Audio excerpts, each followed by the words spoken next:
Already নির্বাচন কমিশনকে প্রধান উপদেষ্টার দপ্তর থেকে নির্দেশ দেওয়া হয়েছে নির্বাচনের প্রস্তুতি গ্রহণ করার জন্য।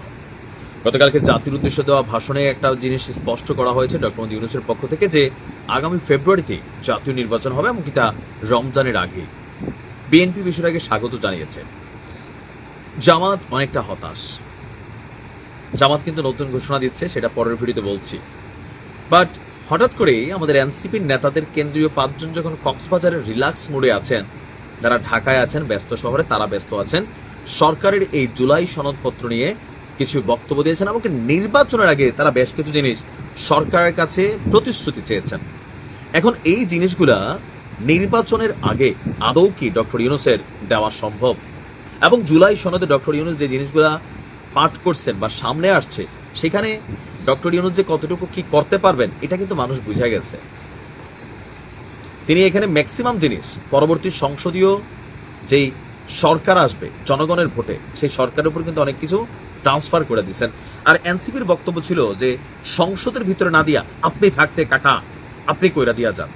তবে ডক্টর ইউনূসকে তারা অনেক সময় বাচ্চা মনে করে, কিন্তু তিনি বহুত বাচ্চার বাপ, ইন্টারন্যাশনাল খেলোয়াড়। এখন এনসিপির কোন 3টা প্রতিশ্রুতি তারা চাচ্ছে? যে নির্বাচনের আগেই সংস্কার এবং বিচার দৃশ্যমান করা হবে, এটা ডক্টর ইউনূস ওয়াদা করতে হবে নির্বাচনের আগে। এটা কি সম্ভব? আমাদের আসিফ নজরুল স্যার কি বলছে যে বাস্তবতা হচ্ছে শেখ হাসিনার ভারত থেকে ফিরিয়ে আনা যাবে না, ভারত দিবে না, এটাই বাস্তবতা। শেখ হাসিনা তো দূরের কথা, আওয়ামী লীগের যে কোনো একটা নেতারেও ভারত এই মুহূর্তে দিবে না। এটা সরকার মুখ দিয়ে বলুক আর না বলুক, পাবলিক এখন বলছে। এটা হচ্ছে প্র্যাকটিক্যাল অবস্থা। আচ্ছা, তো সুতরাং সরকারের কাছে নির্বাচনের আগে এই প্রতিশ্রুতি চাওয়া মানে নির্বাচন পেছানোর পরিকল্পনা ছাড়া আর কিছু না। কারণ ডক্টর ইউনূস তো নির্দেশনা দিয়েই দিচ্ছে যে ফেব্রুয়ারিতে নির্বাচন হবে। প্রশাসনের নিরপেক্ষতা, এখন এটাকে আদৌ সম্ভব? আমি আবার আরো কয়েকটা ভিডিওতে বলছি, প্রশাসনে যারা বসে তারা কিন্তু আমার আপনার মতন মানুষ, ছাত্র জীবনে রাজনীতি করে আসছে। তো কেউই হয়তো দলের কমিটি কেন্দ্রীয় বিভিন্ন জায়গায় ছিল, কেউ আবার হয়তো মনে মনে দল পছন্দ করতো, এগুলাতে সরাসরি জড়ায় নাই, কিন্তু রাজনৈতিক একটা মেন্টালিটি প্রত্যেকটা মানুষের মধ্যে আছে।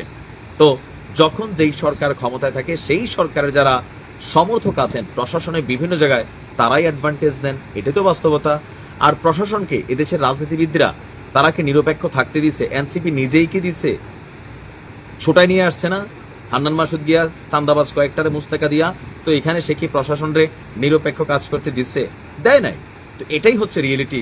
তারা যেটা চাইছে এটা একটা অসম্ভব চাওয়া, প্রশাসনের নিরপেক্ষতা এবং নির্বাচনের জন্য লেভেল প্লেইং ফিল্ড, এটাই মুহূর্তে আছে। এনসিপি সারা দেশে প্রচার প্রচারণা করতেছে না? করতেছে। যেখানে বেয়াদবি করতেছে, বিতলামি করতেছে, সেখানে মাইটের খাইতেছে। আবার তারাও তো অনেকের মাইটের দিতেছে, চান্দাবাজি সবাই করতেছে। তাহলে লেভেল প্লেইং ফিল্ডটা নাই কোন জায়গায়? হ্যাঁ, অনেক জায়গায় নাই। কেন নাই? কারণ ওইখানে এনসিপির কর্মী নেই ভাই। আর যেগুলো এখন আছে দুধের মাসি, এগুলো একটু বাতাস আসলে উইরা যাবে। এখন দুধের মাসি কেন হয়ে আছে?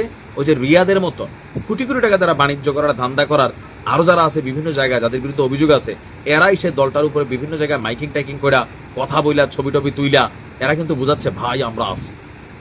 তো এরকম তো সার্জিস এবং হাসনাত ছিল ছাত্রলীগে, কেমন ছিল? সুযোগ বুঝে সটকে গেছে না? আজকে তারাই তো দলটার বড় নেতা। তো এরকম এখন যারা তাদের সাথে আছে তারাই কি ঠিকমতো আছে? তো লেভেল প্লেইং ফিল্ডের জন্য আপনার দরকার হচ্ছে কর্মী। রাজনৈতিকভাবে আওয়ামী লীগ এবং বিএনপি আর জামাতের আছে গোপন কর্মী, প্রকাশ্যে একটু কমই থাকে ভাই। এরকম কর্মী ছাড়া তো ভাই এলাকায় আপনারা ফোড়া দিবে না কেউ। এখন যে 3টা জিনিস চাইছে, সংস্কার, বিচার দৃশ্যমান করা। সংস্কার কি দৃশ্যমান করবে ডক্টর ইউনূস সরকার এই মুহূর্তে? এগুলার 3টার একটাও নির্বাচনের আগে ডক্টর ইউনূস বাস্তবায়ন করবেন এই ওয়াদা যে চাইছে এনসিপি, এটা নির্বাচনকে পেছানোর জন্য নতুন পরিকল্পনা ছাড়া আমার কাছে আর অন্য কিছু মনে হচ্ছে না। কারণ এখানের 3টা জিনিসের কোনোটাই আসলে সম্ভব না। বাস্তবতা কিন্তু কোনোটাই সম্ভব না। একটু একটু শেখ হাসিনার বিচারিক প্রক্রিয়াতে চলতেছে, সাক্ষীটা কি চলতেছে না? এগুলো দৃশ্যমান, এতটুকু আপনাকে মানতে হবে। আর এনসিপি আদৌ নির্বাচন করবে কিনা আমার নিজেরই তো সন্দেহ লাগে এখন। এদের অ্যাক্টিভিটিস কি? বিশেষ করে এই জুলাই অভ্যুত্থানের চেতনার যারা সবচেয়ে বড় কি বলে ক্যানভাসার, তারা নিজেরাই যখন কক্সবাজার রিল্যাক্স করে এই জুলাই আন্দোলনের উদযাপন দিবসে, মানুষের কাছে এগুলা অনেক কিছু মেসেজ ক্রিয়েট হয়ে গেছে। আপনি চাইলেও সরাইতে পারবেন না। সঠিক সময়ে নির্বাচন হওয়া উচিত। ভালো থাকুন।